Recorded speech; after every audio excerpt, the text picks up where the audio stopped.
레위기 14장 1절부터 9절까지입니다.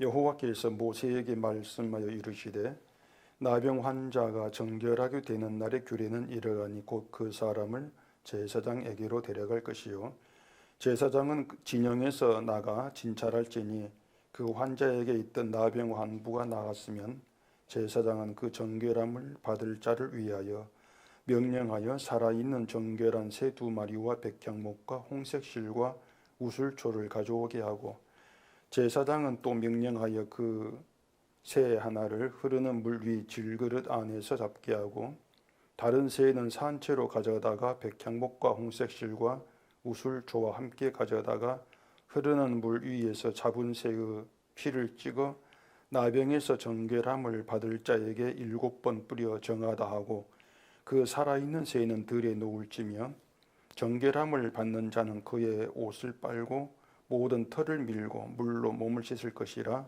그리하면 정하리니 그 후에 진영에 들어올 것이나 자기 장막 밖에 1일을 머물 것이요 일곱째 날에 그는 모든 털을 밀되 머리털과 수염과 눈썹을 다 밀고 그의 옷을 빨고 몸을 물에 씻을 것이라 그리하면 정하리라. 아멘. 기도하겠습니다. 오늘도 늘 내 중심으로 생각하고 살아가는 저희를 부르셔서 말씀을 보게 하시니 감사합니다. 이 말씀으로 드러나는 인간됨이 무엇이고 또 하나님께서 그런 인간에게 행하신 일이 무엇인가 알게 하셔서 오직 그 하나님의 일만 높이고 찬송하는 저희가 되게 해주시옵소서. 예수님 이름으로 기도합니다. 아멘. 자, 2절에 보시면은 그 나병 환자가 정결하게 되는 날의 규례는 이러하다 이렇게 이제 말씀을 하고 있는데 그것처럼 14장은 나병으로 인해서 이제 부정하다 선언받고 이스라엘 진 밖으로 추방된 사람이 나병에서 고침받고 정결하게 되는 그 날에서 행해야 될 규례에 대해 지금 얘기를 하고 있습니다. 보시면 아시겠지만은 하나님께서 말씀하신 정결하게 되는 그 규례가 간단치가 않습니다. 어떻게 보면 너무 번거롭다고 할 정도로 복잡하게 되어 있습니다. 나병 환자의 환부가 나왔으면 제사장에게로 데려가라 이렇게 말하죠. 그리고 제사장이 일단 나은 것이 확실한지 확인을 해야 되니까 이스라엘이 거주하는 진영 밖으로 나가서 진찰을 합니다. 진찰을 해서 깨끗하게 나았다. 그러면은 가장 간단한 것은 당신 완치되었네 판정하고 그동안 진 밖에서 생활한다 고생했습니다. 그렇게 위로의 말 한마디 해주고 이제 들어오세요. 그러면은 되지 않겠습니까? 이것이 그동안에 그 나병으로 인해서 부정한 자다 이렇게 취급받고 또 부모, 형제, 친지를 떠나서 홀로 생활한다 고생했던 그리고 환자 입장에 생각할 때에 그냥 들어오게 하는 것이 가장 좋은 최선의 방법이다 이렇게 얘기할 수가 있다는 겁니다. 만약에 또 하나님께 감사 제사라도 드리는 것이라면은 우리 감사 헌금하는 것처럼 양이든 새든 제물 바치면서 하나님 감사합니다. 그러면 될 것 같은데 이 본문만 봐도 왜 이렇게 복잡한 그 규례를 말씀하시는지 사실 이 내막을 알지 못하면은 의문이 될 수밖에 없는 그런 내용이란 말입니다.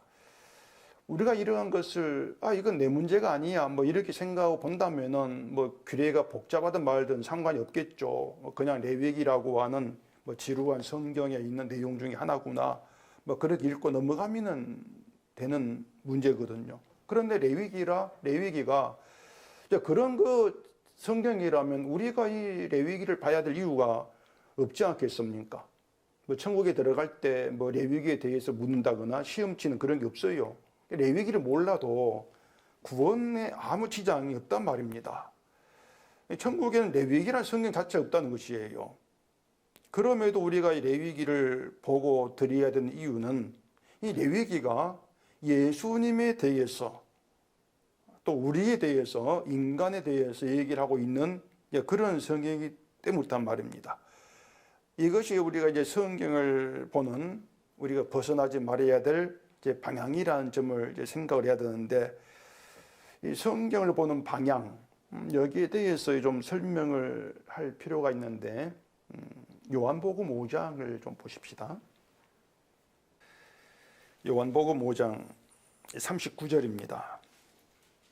너희가 성경에서 영생을 얻는 줄 생각하고 성경을 연구하거니와 이 성경이 곧 내게 대하여 증언하는 것이니라. 많이 보신 그런 구절이죠.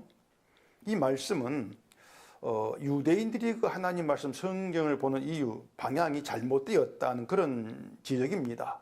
유대인들은 이 성경에서 영생을 얻는 줄 생각을 하고 연구를 한다. 쉽게 말하면 무슨 뜻이냐면 자기 구원을 위해서 성경을 본다, 그런 뜻이에요. 내 구원을 위해서, 내 영생을 위해서 성경을 본다. 그러니까 하나님이 성경에다가 하나님 백성된 자기들의 영생, 구원을 얻는 방법, 길, 이런 것을 담아가지고 주셨다. 이게 유대인들 생각이었단 말입니다. 그러면은 그렇게 유대인들이 자기 구원을 위해서, 자기 구원을 생각을 하고 성경을 본다고 하는 것은 그 성경 보는 그 방향이 어디로 향해 있는가? 자기 자신이죠. 내가 영생 얻는가? 그렇게 자기 영생, 자기 구원을 생각으로 성경 보니까 성경을 보는 방향이 자기로 향해 있다는 얘기입니다. 근데 그것은 우리가 또 성경을 보는 방향이기도 하죠. 그렇게 성경을 보는 방향이 나에게로, 내 구원, 내 복, 이렇게 나에게로 설정해 놓고 성경 보는데 우리가 그것을 의식을 못 합니다. 성경 보면서 성경 보는 방향이 나다. 이런 생각들을 우리가 하지 아니한단 말입니다. 가령 복을 받거나 구원받기 위해 성경 보는 거 잘못된 것이다. 그 정도는 우리가 안다고 하십시다. 그러면 내가 어떻게 살아야만이 성도로 사는 것인가? 이런 거 어떻습니까? 내가 어떻게 사는 게 성도로 사는 것인가? 바른 성도의 삶인가? 대개 보면은 이제 그런 생각들을 성도로서 당연한 생각, 이렇게 한단 말입니다.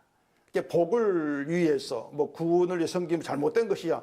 이 정도까지는 아는데, 내가 그래도 하나님의 그 구원을 받은 성도이니까 어떤 성도로 사는 게 함께 영광 돌리는 것이야. 이런 생각은 당연한 거. 이렇게들 생각을 하는 것이에요. 자, 그 예수님이, 성경이 예수님에 대해 증언한다, 이렇게 말씀했는데, 이걸 잘 좀 이해하셔야 합니다. 성경이 예수님에 대해 증언한 이유를 우리로 하여금 성경을 통해서 예수님을 알게 하고 그 예수를 믿어 구원받게 하는 것, 이렇게 본다면은 그게 결국에는 유대인들의 성경을 보는 것과 자기 영생 얻게 성경을 보는 것 같은 것이 된단 말이에요.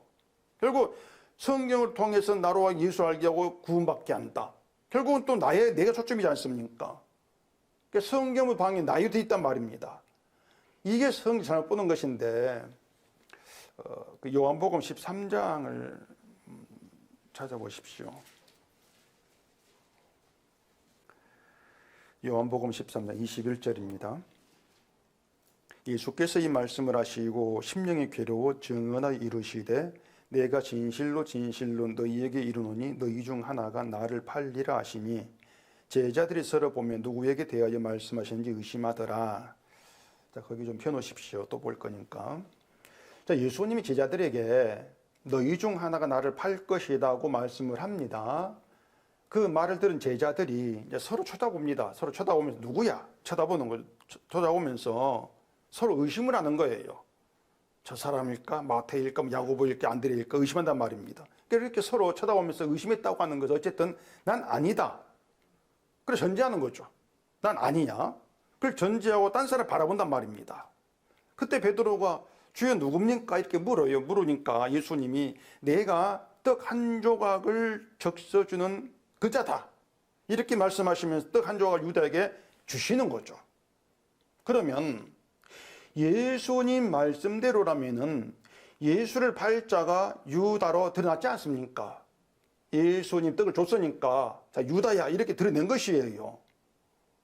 그리고 유다에게 떡 조각 주시면서 내가 하는 일 속히 하라 이렇게 말씀을 하는데 그 일이 결국 예수를 파는 일이라고 하는 것도 알 수 있지 않습니까? 다 드러났어요. 근데 제자들이 무슨 뜻으로 하신 말씀인지 아는 자가 없다 이렇게 말합니다. 이가 할 일을 하라 속히 이 말이 무슨 뜻인지를 모른다는 거예요.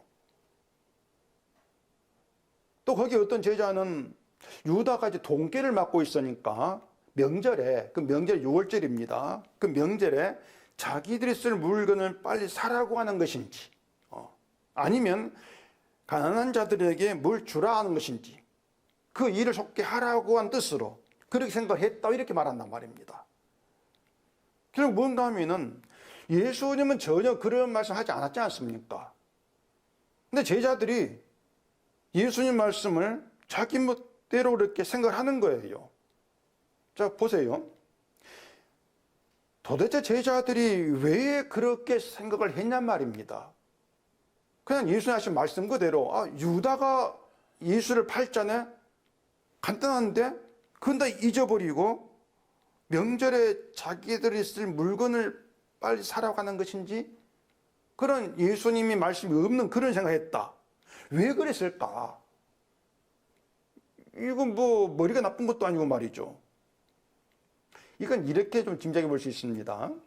유다에게 그 돈기를 맡겼다는 얘기는 유다가 회개를 했다는 그 말이죠. 그것은 유다의 성품이 제자들 보기에 뭔가 좀 믿을만 했기 때문이다. 그래 돈을 맡겼겠죠. 못 믿으면 돈 안 맡기는 거예요. 믿으니까 돈 맡긴단 말입니다. 그렇게 보면 제자들은 그런 유다가, 자기들이 그 참 신뢰한 유다가 예수를 팔 것이라는 생각을 전혀 하지를 않은 거예요. 그렇기 때문에 엉뚱한 생각한 것이 아닌가? 예수님 말 뜻을 알아듣지 못한 것이 아닌가? 이런 짐작을 해볼 수 있단 말입니다. 다시 말해 제자들이 예수님 말씀 그냥 그대로 받아들이면 되는 것인데 그들은 유다의 사람됨, 유다의 성품을 믿었단 말입니다. 지금의 우리가 꼭 그렇게 하고 있다는 얘기예요. 자, 보세요. 성경은 인간을 저주받은 부정한 자 이렇게 선언하고 시작한단 말입니다. 지난주에 말씀드린 것처럼 어떤 인간도 사탄을 이기지를 못합니다. 사탄 앞에서는 인간의 성품, 인격이라고 하는 것 힘이 없어요. 무능하고 무의미하단 말이에요. 그래서 성경 인간을 그렇게 얘기한다면 우리는 성경대로 인간을 보면 된단 말입니다. 성경대로 보면 된다는 얘기예요. 성품이 어떻고 인격이 어떻고 그런 말에 나 쓸데가 없는 거 이렇게 생각을 하고 인간 보면은 인간은 무조건 저주받은 자, 부정한 자, 문둥병자 이게 전부란 얘기예요. 그렇게 보자 그 말입니다. 이게 성경이니까. 근데 사람들 우리는 안 그래요. 성경은 부정한 자인데 우리는 사람들을 봅니다. 사람됨을. 인격을 보고. 그러면서 성경에 말한 하나님 보시기에 인간이 어떤 존재인지 잊어버리는 것이에요. 그런 제자들과 우리가 다르지 않다는 얘기죠. 제자들이 그런 시각으로 유다를 바라본다 그 얘기는 결국은 자기에 대해서도 유다를 바라보는 그 시각 그대로 자기에 대해서도 자기를 부정하고 저주받을 자로 볼 시각이 없다 그 뜻입니다. 자기를 저주받을 자로 볼 능력이 없어요. 그게 제자들이었고 그게 인간이고 우리의 현실이라 그 얘기죠. 또 이 떡 조각을 받은 유다 행실도 행동도 납득이 안 돼요. 사실 보면은. 자, 예수님이 떡을 주시는 것은 그 떡을 준 그자가 예수를 팔 자다 드러내는 것이란 말입니다. 그러면 유다에게 떡을 주면 유다가 어떻게 하는 게 우리 생각 형식에 맞습니까? 안 받아야 되죠. 난 아닙니다. 부인하면서 떡을 받지를 않는 게 맞아요. 우리 상식에. 그렇지 않습니까? 그걸 받으면 내가 예수를 팔 자랑 신앙되는데 누가 그렇게 하겠냐 말입니다. 그런데 유다는 받아요. 그걸 27절에 보시면은 조각을 받은 후에 떡 조각 받은 후에 사탄이 그 속에 들어갔다 이렇게 말합니다. 사탄이 들어갔어요. 그리고 떡을 받고 나서 예수를 떠나죠. 자, 보세요. 그러면 사탄이 유다에게 들어가서 하는 일이 뭡니까? 자기가 예수를 버릴 자를 시인하게 하는 겁니까? 아니에요. 사탄이 하는 일은 예수를 떠나게 하는 것입니다. 만약 사탄이 아니었다면 말씀드린 것처럼 하나는 아님 자기를 부정하겠죠. 사탄이 들어가가지고 예수를 떠나게 한다. 이건 이렇게 이해하시면 됩니다. 잘 들어보세요.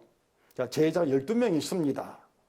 유다가 예수를 팔자로 이제 떡을 받고 드러납니다. 그러면 유다만 예수를 팔고 떠날 자인가? 예수를 버릴 자인가 하면 아니에요. 유다만이 아니에요.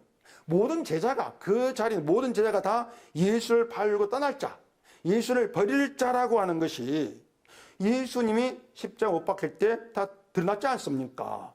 그렇죠. 그런데도 그 11 제자는 구원을 받아요. 어떻게 구원받습니까? 십자가의 죽으심으로 드러난 예수님의 용서의 은혜 덕분이란 말입니다. 그게 11제자의 구원이에요. 제자들이 그렇게 예수님의 용서 은혜 아래 있다고 하는 것은 부활한 예수님이 다 예수를 버리고 흩어져 가지고 자기 생활로 살아가고 있는 제자들 찾아오신단 말입니다. 예수님 찾아오심으로 인해 가지고 드러나는 거예요. 근데 거기 유다는 없습니다. 유다는 없어요. 그러니까 다른 제자나 유다는 다를 바가 없는데 떡을 받고 나간 유다는 결국 예수님의 용서와 은혜를 떠난 것이 되는 거예요. 그냥 예수를 떠난 것이 아니고 예수님의 용서와 은혜를 떠난 것이다. 그래 나중에 그 양심의 가책받고 스스로 죽지 않습니까? 그게 용서받긴 자란 말입니다. 다른 제자들은 예수님의 용서 아래 있다. 이게 다른 점이라는 얘기입니다. 똑같이 예수를 버린 자인데 다른 제자는 예수님의 용서 아래 있어. 그게 어떻게 드러났지? 예수님이 찾아오시면 드러났어. 예수님이 찾아오지 않았다면 그들은 예수 사가자가 아니에요. 그게 12제자의 모습이란 말입니다. 그러면 유다가 그 떡 조각 받을 때에 사탄이 유다에 들어가가지고 예수를 떠나게 한 것은 말씀드린 것처럼 장차 십자가로 증거될 예수님의 용서와 은혜, 사랑에서 떠나게 하는 것. 이것이 사탄의 일이다. 이렇게 보이시는 것이에요. 예수님 그걸 아시고 사탄이 유다에 들어가는 것을 허용하신 것이죠. 자, 다시 그 요한복음 13장 31절 보겠습니다. 그가 나간 후에 예수께서 이르시되 지금 인자가 영광을 받았고 하나님도 인자로 말미암아 영광을 받으셨도다. 만일 하나님이 그로 말미암아 영광을 받으셨으면 하나님도 자기로 말미암아 그에게 영광을 주시리니 곧 주시리라. 자, 그냥 보시면은 무슨 말인지 도통 감을 잡지도 못할 겁니다. 자, 그가 나간 후에 유다가 떡 조각 받고 나간 후란 말입니다. 그때 지금 인자가 영광을 받았고 이렇게 말한단 말이에요. 그러니까 자 보세요. 뭐가 예수님에게 영광이 되고 또 영광을 받았다는 것이냐. 그걸 찾아보세요. 뭐가 그런 거지. 유다가 떡 조각 받고 나간 상황입니다. 그 상황 아무리 생각해봐도 예수님에게 영광이 될 만한 게 없어요. 그렇지 않습니까? 사탄에 들어간 유다가 예수를 버리고 떠났을 뿐인데 근데 지금 인자가 영광 받았다? 이게 무슨 영광이 되지? 제자들이 예수님 위해서 착한 일 했다거나 그런 게 없지 않습니까? 아무것도 없어요. 다른 죄들도 유다와 다르지 않은 죄, 예수를 버린 그런 인간성, 그런 존재, 그냥 그 자리에 있을 뿐이란 얘기입니다. 근데 영광 받았다고 하시는 거. 여기에서 이제 우리의 그 영광에 대한 오해가 또 드러나고 있죠.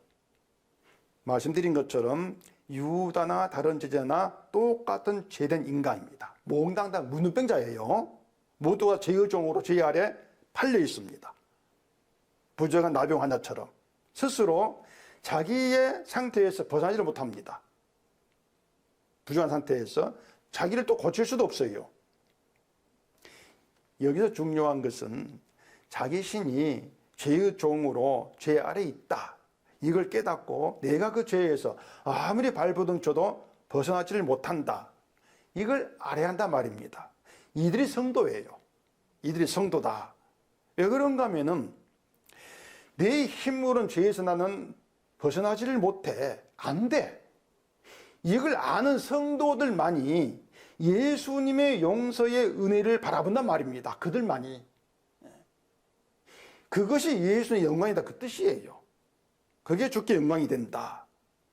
그래서 지금 유다가 예수를 버리고 떠난 지금 인자 영광받았다. 이렇게 얘기하고 있는 것입니다. 예수를 떠난 것이 예수님께 영광이 된다고 하는 것이에요. 우리가 예수를 버린 것, 예수를 팔아먹고 살아가는 것, 이게 주께 영광이 돼요. 왜 그런가 하면은 말씀드렸죠. 우리가 예수를 버린 자, 그래 저주 아래 있는 자인데 이걸 내가 내 힘으로 못 벗어나. 내가 스스로 주를 찾아가지를 못해. 근데 주님이 찾아왔어. 그 사실 은혜가 돼요. 그 은혜를 알고 감사하는 게 주께 영광이 된다. 그 뜻으로 하신 말씀이란 말입니다.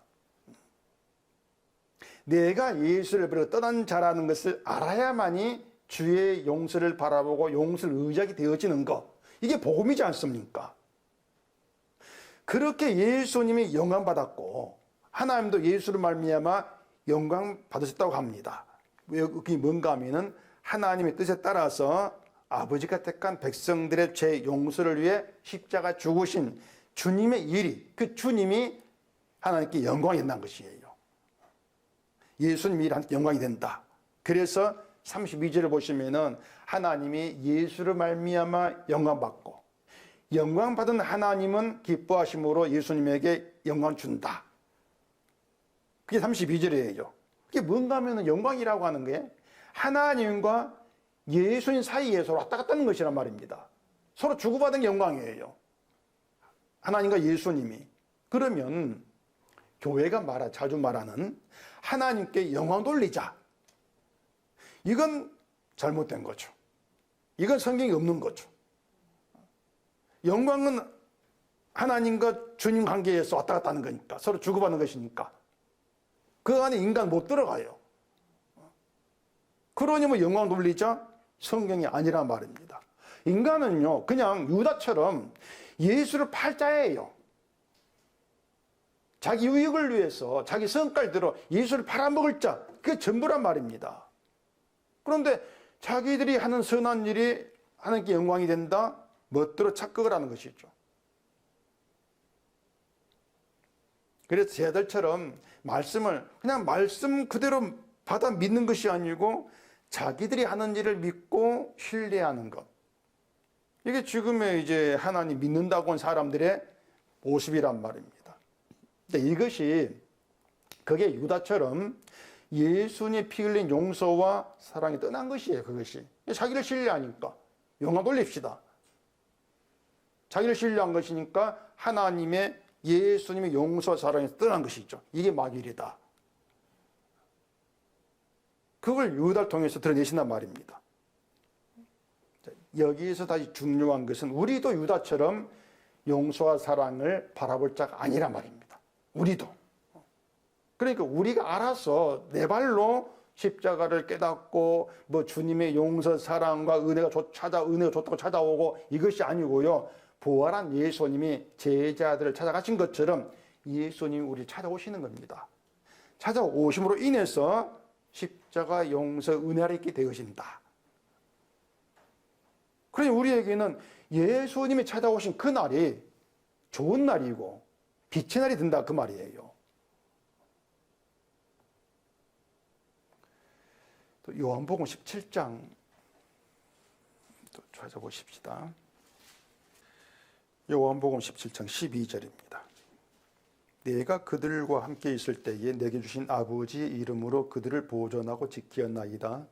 그 중에 하나도 멸망하지 않고 다만 멸망의 자식뿐 영원히 있는 성경을 응하게 함이니이다. 자, 거기 멸망의 자식은 유다를 말합니다. 유다인데 유다가 멸망을 받는 이유는요. 뭐 예수를 팔았다, 예수를 버렸다, 죄를 지었다, 그게 아니고요. 이 유다 자체가 예수님 보존하고 지키는 그 대상에서 제외되었단 말입니다. 애당초부터 예수님 지킬 대상이 아니란 얘기예요. 다시 말해서 하나님이 사랑하기로 했던 자가 아니란 얘기입니다. 하나님께는 사랑하기로 했다, 야곱, 미워한다, 예수 있지 않습니까? 그럼 그것도 행실의 문제가 아니었어요. 그냥 하나님 그렇게 선택하신 것이란 말입니다. 유다 그랬거든요. 그러니까 예수님은 하나님이 사랑하기로 작정한 자, 하나님이 죽게 주신 자, 그들을 지키시고 보존하신다는 얘기예요. 그들이 성도입니다. 성도, 택한 자. 그러니까 그 성도가, 택함받은 성도가 세상에 존재한 방식은 하나님의 사랑밖에 있는 것이 영원한 멸망인데, 유다와 다르지 않은 그런 나 같은 자를 사랑하시고 예수님의 용서를 있게 하신, 그게 나에게는 감당치 못할 은혜입니다. 이런 자세죠. 그런 마음으로 존재하는 게 성도라 그 말입니다. 그러면 자, 그렇게 저주 아래에 있는 부정한 자를 예수님의 용서로 거룩한 성도 되게 하신 일, 그 일이 누구를 위한 것이냐, 이걸 물어한단 말입니다. 누구를 위해서 그렇게 하신 것이냐, 인간의 구원이냐, 아니면 하나님의 영광이냐. 하나님의 영광이라고 하는 거예요. 우리의 구원이 우리를 위한 것이 아니고 하나님의 영광을 위한 구원이다. 주의 피를 통해서 용서하시고 구원하심으로써 하나님께 영광되게 하는 것, 이것이 바로 예수를 본 하나님의 일이었다. 이걸 두고 성경이 예수에 대해 증언한다. 그 내용이란 말입니다. 얘기한 대로 예수를 증언하니까 예수를 알고 예수를 믿어, 그래 구원받아, 이것이 아니란 얘기예요. 예수를 알게 해서 그 주 앞에 주님의 일이 너에게 어떤 것인가 알게 돼서 하나님께 영광이 되게 하는, 이게 성경이다. 그 내용이란 말입니다. 그러니까 우리의 영생 구원에 목적이 있지 않다, 그거예요. 지금까지 들은 이 내용이 바로 본문과 연결된 것입니다. 오늘 본문 이야기예요. 그 4절에 본문 4절 보시면은 나병 환부가 나왔을 때 제사장은 정결함을 받을 자를 위하여 살아있는 정결한 새 2마리와 백향무, 홍색실, 우슬초를 가져오라, 이렇게 말합니다. 정결함을 받을 자 가져오라, 그게예요. 자, 본문 5절 보겠습니다. 제사장은 또 명령하여 그 새 하나는 흐르는 물 위 질그릇 안에서 잡게 하고 다른 새는 산채로 가져다가 백향목과 홍색실과 우슬초와 함께 가져다가 흐르는 물 위에서 잡은 새의 피를 찍어 나병에서 정결함을 받을 자에게 7번 뿌려 정하다 하고 그 살아있는 새는 들에 놓을지며, 이런 내용인데, 우리가 이제 나병 환부가 나와서 이렇게 정결함을 받는 의식을 치른 사람이라고 보십시다. 우리가 그렇게 봤을 때에 이 규례들, 이 하나님 준 이 규례들을 어떤 마음으로 행하겠습니까? 짐작해 보면은 내가 이 규례대로 이렇게만 하면은 나는 정결한 자가 되어서 가족의 품으로 돌아갈 수가 있겠다, 이런 마음으로 하지 않겠습니까? 이런 규례를 해가지고 정결하다, 이렇게 선언받을 것이니까, 내가 이렇게만 하면 내가 정결한 선언받고 돌아가겠네, 이런 마음을 가질 거란 말입니다. 그러니까 이 말씀대로만 하면, 그렇게만 하면 성도로 인정받고 구원받을 수 있겠는가, 이런 마음이란 것이에요. 그것이 바로 이게 뭔가 하면 성경 보면서 자기를 생각하는 인간성이라는 얘기입니다. 늘 성경 볼 때만 나를 생각해요. 이렇게 하면 되는가? 이게 성도인가? 그러면 성도란 어떻게 확인하면 될 것인가? 이런 인간성이란 말입니다. 그러한 것들을 분명히 인식을 해야 돼요. 나에게 인간성이 없어, 이건 아니에요. 모든 인간이 그런 인간성 가지고 성경 보니까, 줄을 잡고 있으니까. 우리도 예외가 아니란 얘기입니다. 그러니까 인간이라고 하는 것은 내 스스로 나에 대한 생각을 버린다거나 또 나에 대해 나의 기쁨 되는 걸 외면한다거나 그럴 자가 못 되는 겁니다.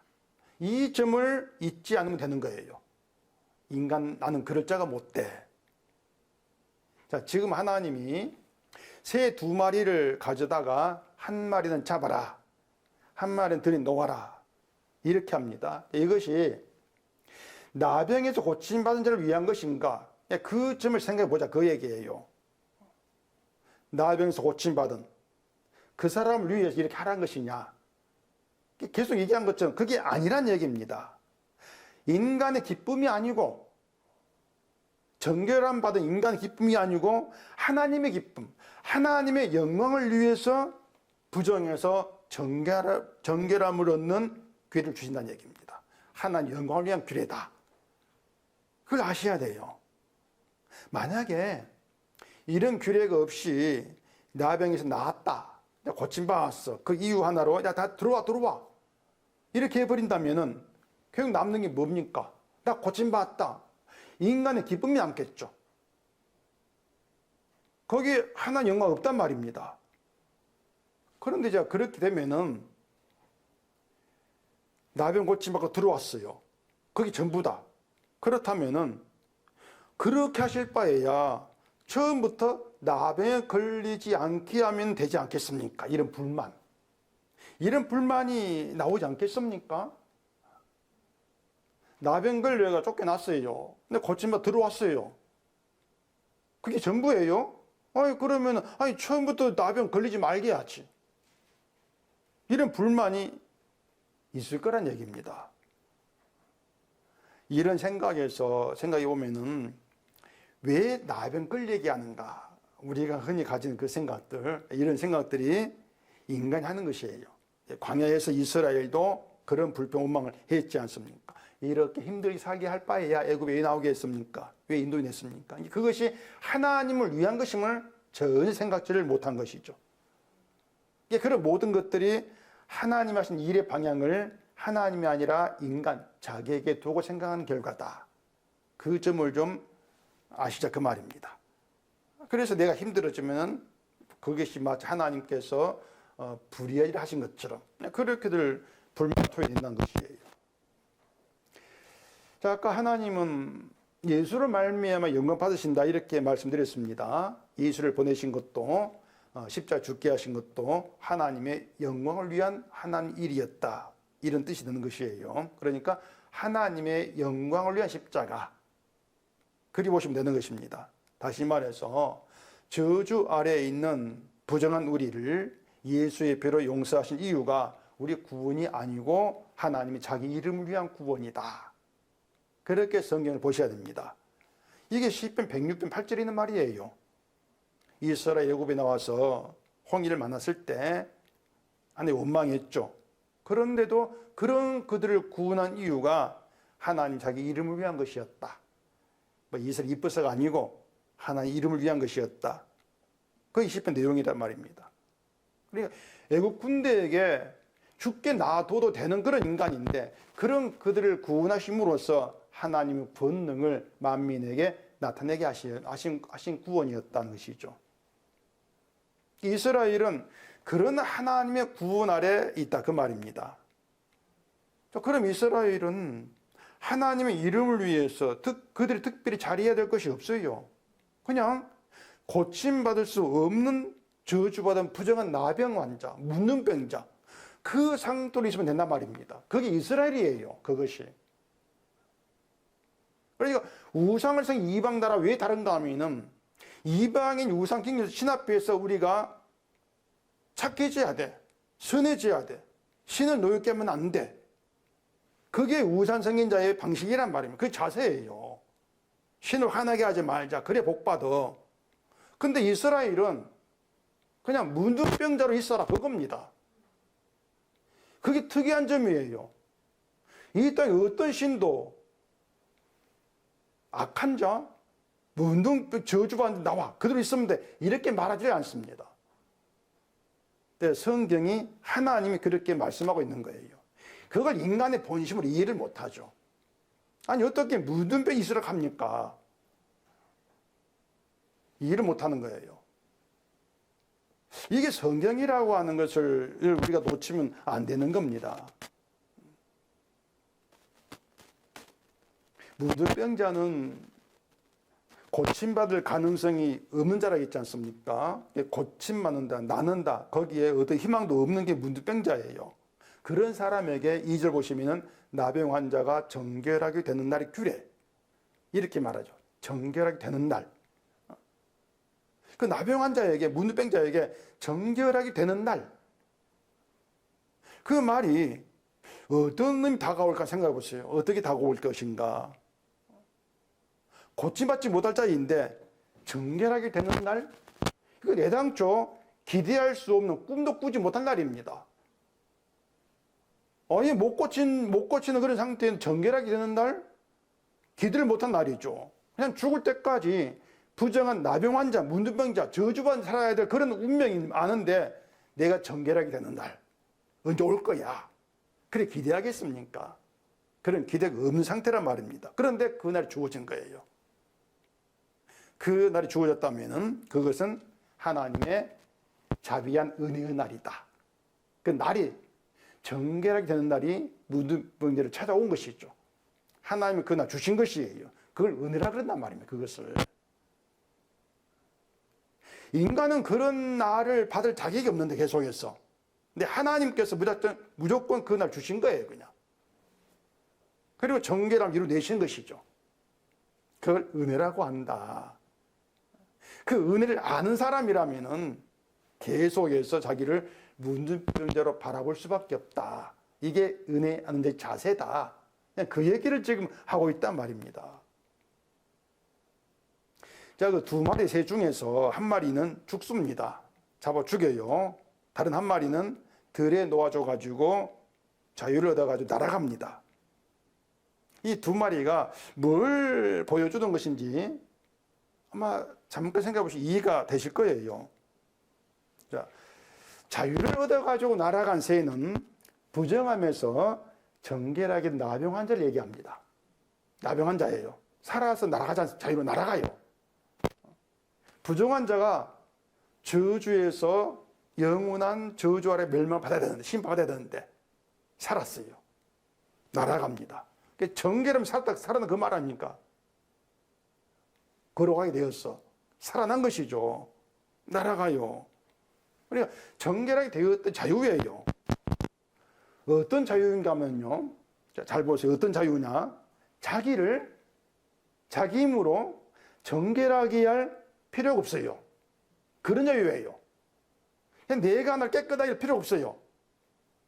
그게 자유란 얘기입니다. 또 자기 힘으로 정결함이란 걸 지킬 것도 없어요. 그게 자유예요. 한마디로 말하면 자기를 위해서 그 정결함을 할 것이 아무것도 없다.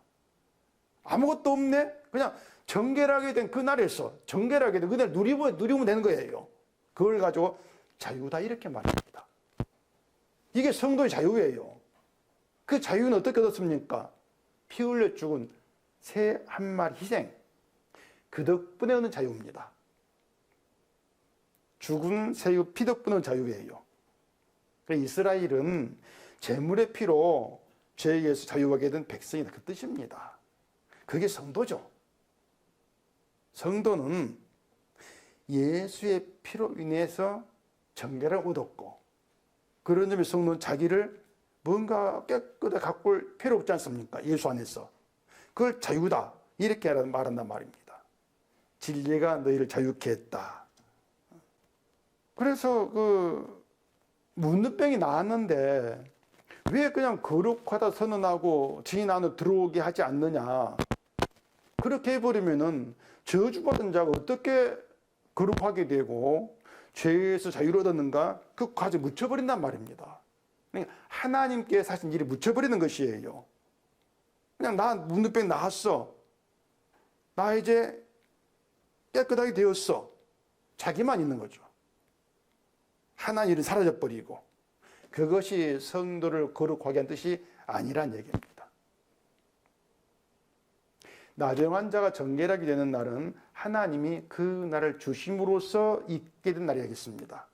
하나님 줘서 있는 날입니다. 인간이 막 그날 달라 애원하고 해서 또 뭐 온갖 것 바친다고 해도 소용없는 거예요. 그냥 하나님 주신 날입니다.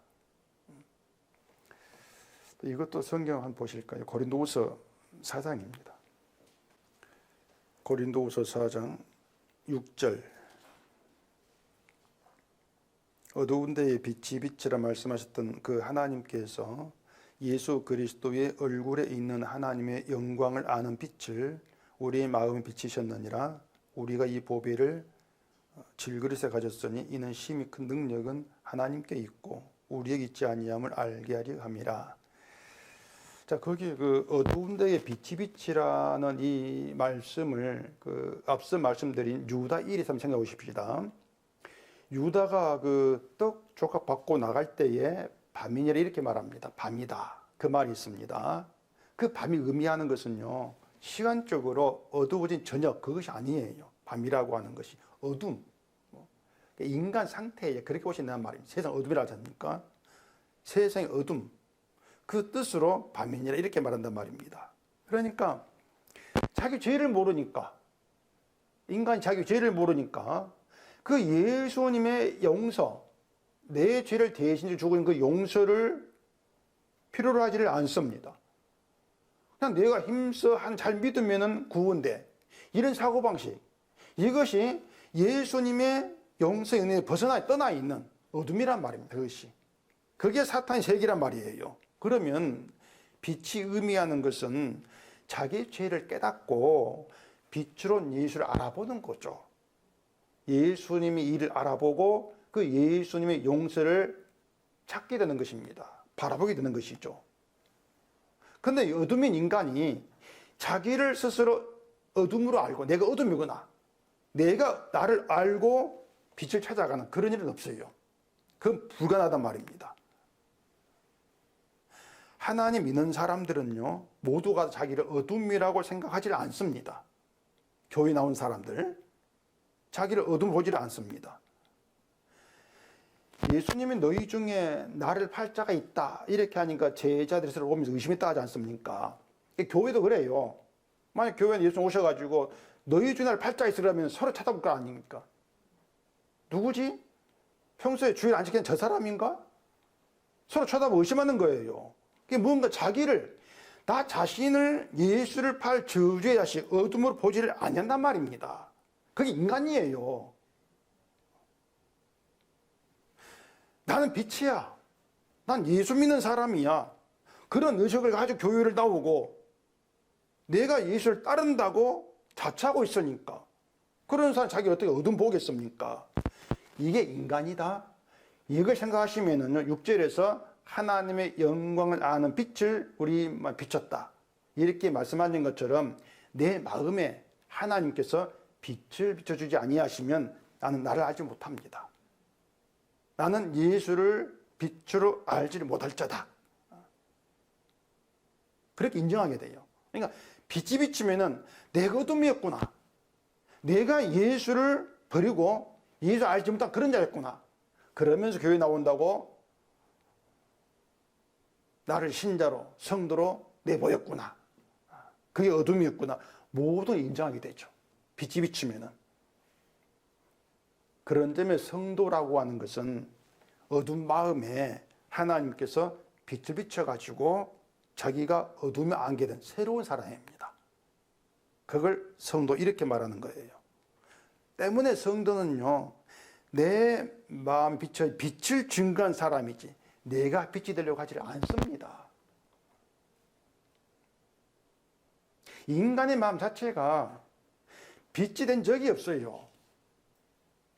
그러니 뭐 소금이 되자 빛이 되자 이런 것들이 뭔가 하면은 모두가 다 유다에게 마귀가 들어간 것처럼 마귀가 들어가 가지고 은혜와 용서를 벗어나기 위한, 그러면서 내 할 일을 찾기 위한 그런 결과란 말입니다. 다시 말하지만 인간 마음은 어둠이에요. 그냥 어둠이에요. 에레미야가 만물보다 거짓되고 힘이 부패한 게 마음이라겠습니다. 그게 우리 마음이에요. 또 예수님이 우리 인간 마음이 나오는 것이 사람을 더럽게 한다 이렇게 말씀했지 않습니까? 우리 마음에 있는 게 악한 생각이고, 우리 마음에 있는 거 몽땅 살인, 간음, 음란, 비방, 중상모략 이런 것들이 다 마음이 나오는 것이야. 그러니까 그런 마음에 빛이 내가지고 더우는 게 싹 사라져 버리는. 악한 생각이 사라져버리는 그런 상태의 마음이 안 됩니다. 또 그런 마음 만들려고 빛이 비친 게 아니에요. 만약 빛이 비친 마음이 그런 상태로 변한 것이라면 성도의 마음에서는 더러운 죄가 나오면 안 되죠. 악한 생각이 있으면 안 되죠. 근데 우리가 그런 마음이 아니지 않습니까? 빛이 비친 내에게는 아까 얘기했죠. 어둠인 상태의 내 마음을 아는 거예요. 내가 어둠이었구나. 이걸 아는 게 빛이 비치는 거예요. 그러면서 어둠인 나에게 예수님이 구원이 되시고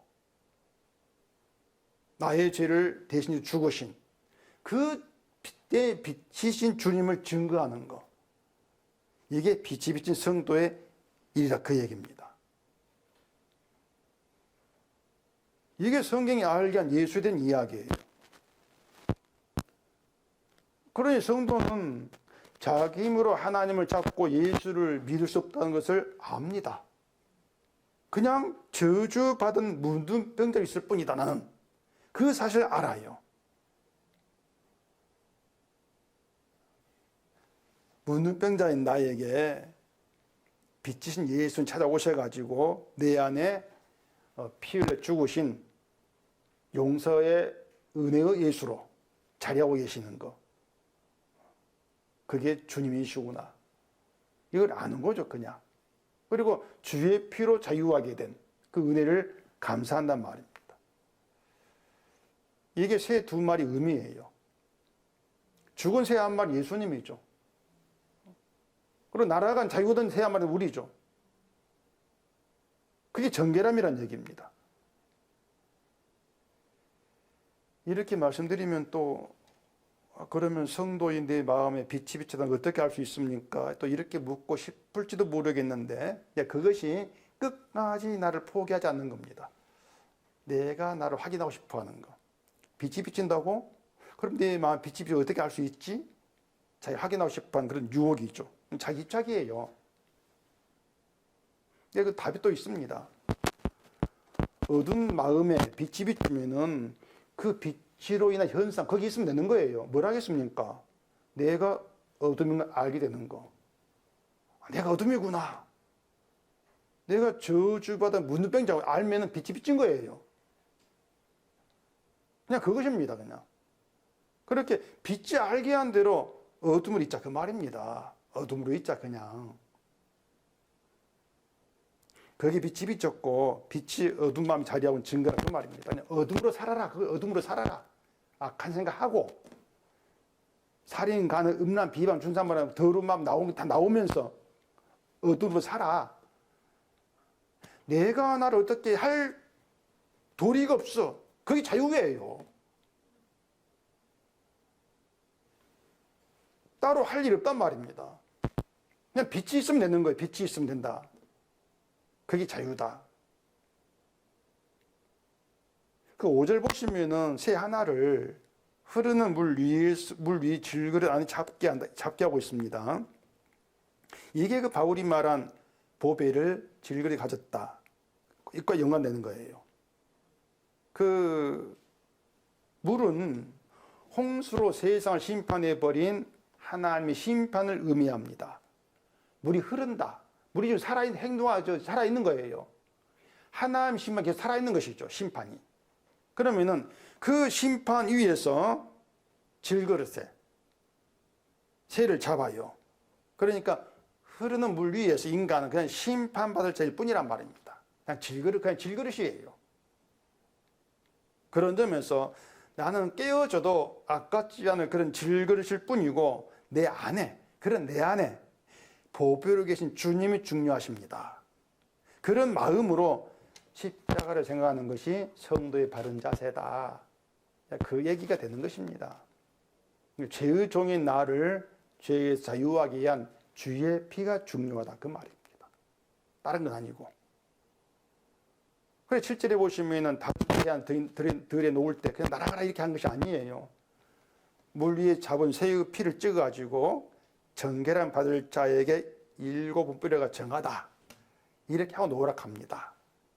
그러니까 정결함을 받는 모든 과정을 그 정결함을 받을 자에게 보게 하는 겁니다. 그러면서 너의 정결함이 누구로부터 왔고 어떻게 이루어졌는가를 봐라 그 말이에요. 보면서 너의 공로 드러내지 마라. 없다. 오직 너 대신 죽은 새 한 마리 피 때문에 너 정결함이다. 그거죠. 다시 말하지만 거룩한 성도가 되었으니까 좀 달라져야지. 이것이 예수님의 피를 헛되게 하는 겁니다. 그것이. 성도라고 하는 것에 우리의 생각을 갖다 붙이면 안 돼요. 성도다움을 이런저런 행위를 갖다 붙여가지고 우리가 생각하는 멋있는 성도다움 그렇게 연상하지도 말고 만들지도 말라는 얘기입니다. 성도다움 그냥 어둠이라겠습니다. 어둠, 그게 성도다움이에요. 그게 간단하게 보이지가 않습니다. 왜냐, 사람은 자기가 어둠으로 존재하는 걸 싫어합니다. 뭘 되고 싶어 하지. 그러니 성도다움이라고 하는 것도 성령이 아니면 안 되는 것이죠. 성도는 예수의 피로 이루어진 용서를 족합니다. 그렇게 살면 됩니다. 족할 정도가 넘치는 은혜죠. 내 힘으로 이룰 수 없는 놀라운 일, 그 정결함이 주의 피로 나에게 이루어졌다. 그 이루어진 일, 거기에 감사란 말입니다. 그게 성도의 완전함이고 완성이에요. 이미 정결하게 되었기 때문에 성도는 완전한 사람입니다. 흠이 없어요. 부족함이 없어요. 그러니까 내가 뭘 못하는데 그걸 생각하지 말라는 얘기입니다. 그냥 주의 피 안에 주님이 하신 일 안에서 성도는 완전한 자다. 그렇게 여김받고 이미 하늘 가 있단 말이에요. 이미 천국에 들어갔다는 얘기입니다. 또 본문 8절 보십시다. 정결함을 받는 자는 그의 옷을 빨고 모든 털을 밀고 물로 몸을 씻을 것이라. 그리하면 정하리니 그 후에 진영에 들어올 것이나 자기 장막 밖에 이레를 머물 것이요. 일곱째 날에 그는 모든 털을 밀되 머리털과 수염과 눈썹을 다 밀고 그의 옷을 빨고 몸을 물에 씻을 것이라. 그리하면 정하니라. 옷 빨고 그 털 밀고 하는 것은 그 앞에 13장에서 제사장 진찰 받아가지고 나병 아니다, 정하다 그렇게 할 때 하는 것입니다. 그러니 옷 빨고 털 밀고 할 때 그게 얼마나 좋고 기쁘겠습니까? 나병 환자가 아니란 얘기인데 부정한 대로 갔다가 정결함으로 왔다는 기쁨이에요. 그것도 그냥 되는 게 아니고 장막 밖에 1일을 머물러 갑니다. 1에 7일은 하나님께서 하셨다 그 뜻이거든요. 7 숫자가. 그러니까 1회를 밖에 머물면서 정결함에 대해서 내가 할 건 없고 하나님이 하신 하나의 은혜인 이게 세 개라 그 뜻입니다. 그렇게 하나님의 은혜만 있는 그 자로 들어와. 그 의미가 되는 것이죠. 그렇게 해서 나 같은 대신에 피 흘리시고 나를 거룩함 있게 하신 주님의 십자가만 자랑하게 하는 것. 이게 진짜 이스라엘 거룩한 진영입니다. 그것이 자기 행함이 없는 이스라엘. 그걸 거룩한 진영, 지금으로 보면 교회 이렇게 말하는 거예요. 내 행함이 없는 교회. 정결한 날, 문둥병 정결한 날은 그냥 일방적으로 찾아오느라 하겠습니다. 문둥병의 조건 필요하지가 않아요.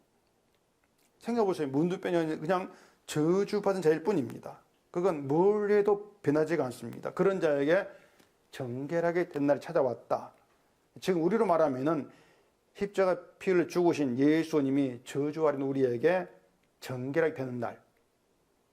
예수님 우리 정결의 날로 찾아오신 것이에요. 이러한 날에 우리가 지워야 될 것은 우리의 조건이다.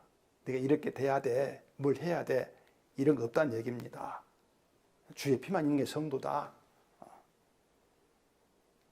자꾸 우리의 조건을 집어넣게 하는 게 사탄이다. 그 얘기예요. 그래서 성도는 주의 일만 증언합니다. 딴 건 없어요. 사도행전에 성령이 내 임하면 권능을 받고 내 증인들이 이렇게 말씀하지 않습니까? 성령은 인간이 한 일이 아니고 예수님께서 행한 그 주의를 증언하는 게 성령의 일이다. 그 얘기가 되는 것이에요. 그렇게 우리를 예수님의 증인 만들기 위해서 성령 오신 것이고, 그 성령이 하신 일은 우리가 하는 일 모두가 다 실패다, 그걸 깨닫게 하는 것이죠. 그러면서 우리의 성공이 되시는 주의 일만 말하게 한다. 이게 성령의 일이다. 그렇게 드러난 것입니다. 그렇게 해서 하나님께 영광이 되게 하신다, 이걸 아시고 날마다 더욱더 어둠의 상태로 들어가서 빛이 된 주의 일을 보시고 그 주의 일만 족함이 되는 것, 감사가 되는 것, 이런 성도, 그런 성도됨에 우리의 마음이 있어야 하는 것입니다. 정결하게 되는 날, 주님 찾아오신 날이 그날입니다. 그날을 감사하시고 그날이 여러분의 기쁨으로 남기를 바랍니다. 기도하겠습니다. 우리 아버지 하나님, 오늘도 말씀을 통해서 우리가 주 앞에 어떠한 자인 걸 알게 하시니 감사합니다. 성경을 보면서 방향이 나에게 되지 않게 하시옵시고 늘 하나님의 영광으로 방향을 두고 성경 보면서 주님 모든 일이 우리 족함이 되게 해서 그 일 나타내게 하는 것, 이것이 주의 뜻임을 알게 하시고 그 뜻 가운데에서 십자가만 증거하는 저희가 되게 해주시옵소서. 예수님 이름으로 기도합니다. 아멘.